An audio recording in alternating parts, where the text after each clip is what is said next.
नमस्कार दोस्तों, एक बार फिर से स्वागत है आप सभी किसान भाइयों का खेती की जानकारी यूट्यूब चैनल पर। आज के इस वीडियो में हम बात करेंगे लहसुन के ए टू जेड रोग और उनके बीमारी के कारण, लक्षण और उपचार के बारे में।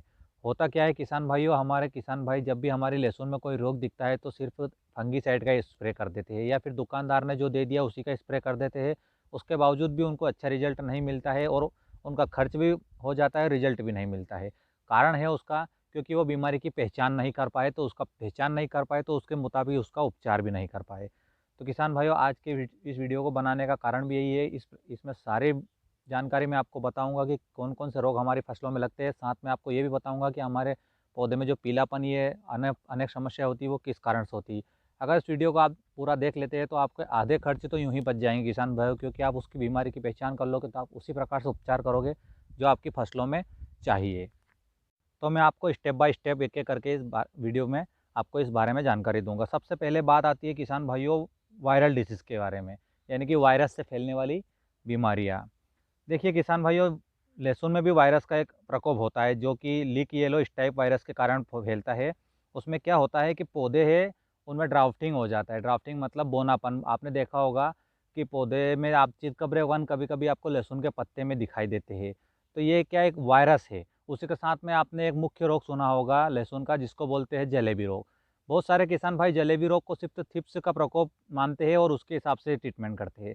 पर किसान भाइयों, जलेबी रोग सिर्फ थ्रिप्स के कारण नहीं होता है। उसमें आप देखना कभी-कभी आपको क्या है कि जलेबी रोगों के साथ में आपको चितकबरेपन के पीले-पीले पत्ते भी साथ में कभी दिखाई दे, तो आप उसको जलेबी रोग ना समझना, उसको वायरल डिसीज़ होता है वो।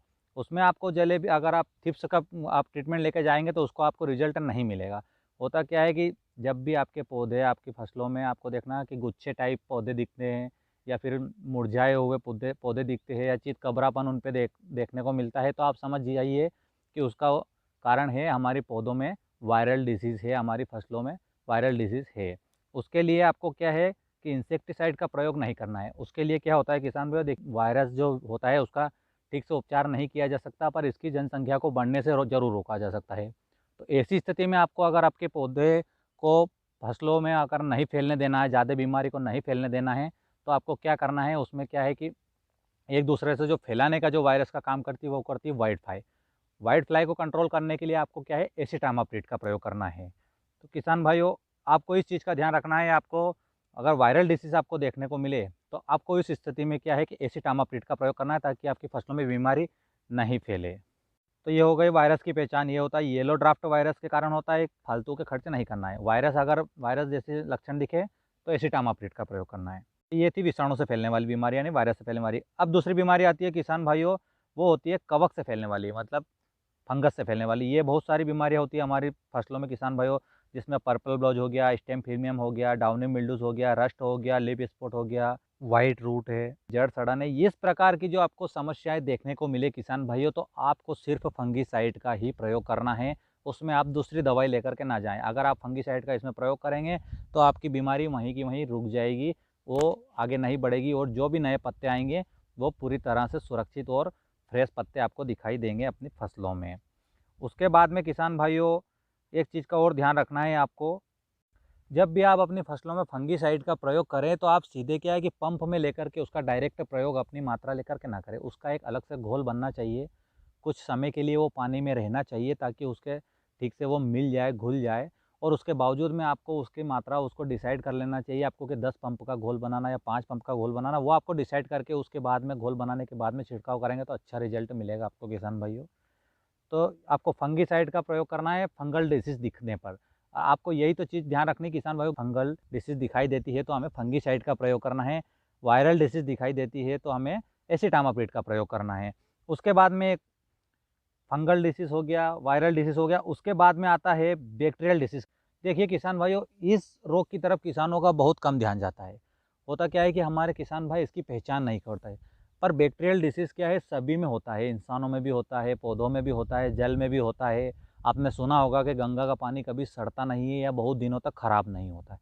तो उसमें क्या होता है, एक बैक्टीरिया पाया जाता है जिसको बैक्टीरियोफेज बोलते हैं। वो हानिकारक बैक्टीरिया को खा जाता है, तो वो क्या है कि पानी को खराब नहीं होने देता। वो एक लाभदायक बैक्टीरिया होता है। तो इसी प्रकार पौधे में भी बैक्टीरिया पाया जाता है। आपने सुना होगा कि दलहनी फसलों में राइजोबियम एक गठान पाई जाती है, जो उसको है ना, वो भी एक राइजोबियम भी एक बैक्टीरिया है। वो क्या करता है, वायुमंडल की जो नाइट्रोजन है ना उसको स्थिरीकरण करके पौधों की जड़ों तक पहुंचाता है, उसको स्थिर रखता है जड़ों में, जिससे हमारी वायुमंडल की जो नाइट्रोजन है वो पौधों को डायरेक्ट मिलती है।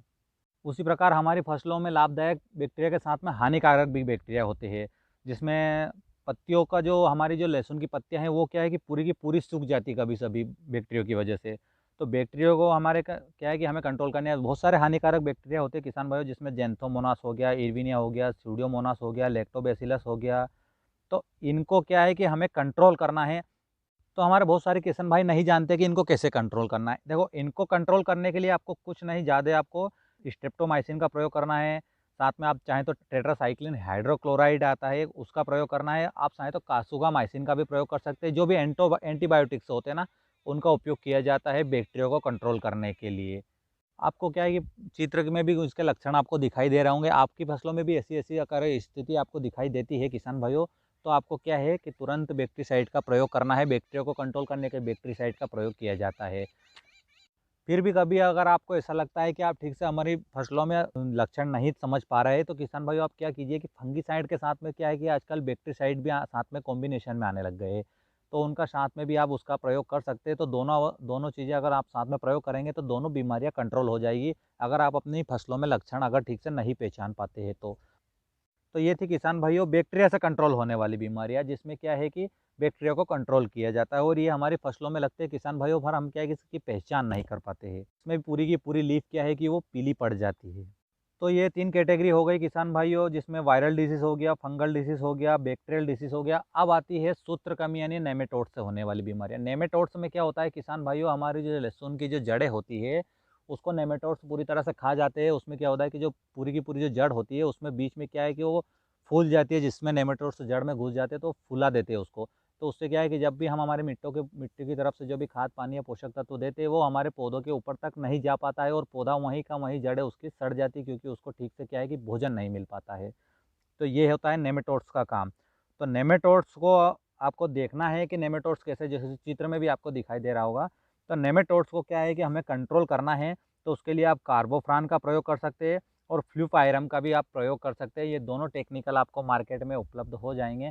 अगर आपको ऐसी स्थिति लगती है तो आपको पौधे को उखाड़ करके, बीमार पौधे को उखाड़ करके देखना है, उसकी पहचान करनी है कि हमारी फसलों में ये लगा तो नहीं है। उसके बाद में आपको क्या है कि इन दोनों दवाइयों का प्रयोग आपको अपनी फसलों में करना है। तो नेमेटोड्स दिखाई दें तो तुरंत आपको कार्बोफ्रान का प्रयोग करना है और साथ में आप फ्लूपायरम, नया टेक्निकल है, अच्छा टेक्निकल है वो भी, उसका भी प्रयोग आप कर सकते हैं। उसके बाद में आता है किसान भाइयों कीट।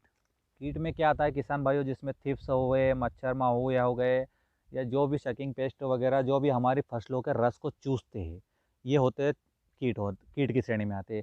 अगर आपको इस प्रकार की बीमारियां दिखाई देती है किसान भाइयों, या मतलब ये आपको स्पष्ट दिखाई भी देंगे, तो इस प्रकार के अगर लक्षण आपको हमारी फसलों में अगर दिखाई देते हैं लहसुन की फसल में, तो आपको सीधे इंसेक्टिसाइड का प्रयोग करना है मार्केट से ला करके। तो आपको क्या है कि जब भी इंसेक्टिसाइड का प्रयोग करें ना किसान भाइयों, तो बदल बदल के करना चाहिए किसान भाई। ये थोड़ा सा आप यहाँ पे मैं कहना चाहूँगा, होता क्या है कि इनका क्या रेजिस्टेंट पावर बढ़ जाता है ना। तो जैसे आपने दवाई इस बार प्रयोग की है, तो उसको दूसरी बार आप बदल लीजिए। उससे क्या होगा, इनका जो रेजिस्टेंट पावर है ना, वो दूसरी दवाइयों के माध्यम से कम बढ़ता है, कम हो जाता है। उससे वो क्या है, ढंग से कंट्रोल हो जाता है। तो आपको क्या है कि जैसे इस बार आपने जो दवाई का स्प्रे किया, उसको दूसरी बार आपको दूसरे स्प्रे में बदलना है।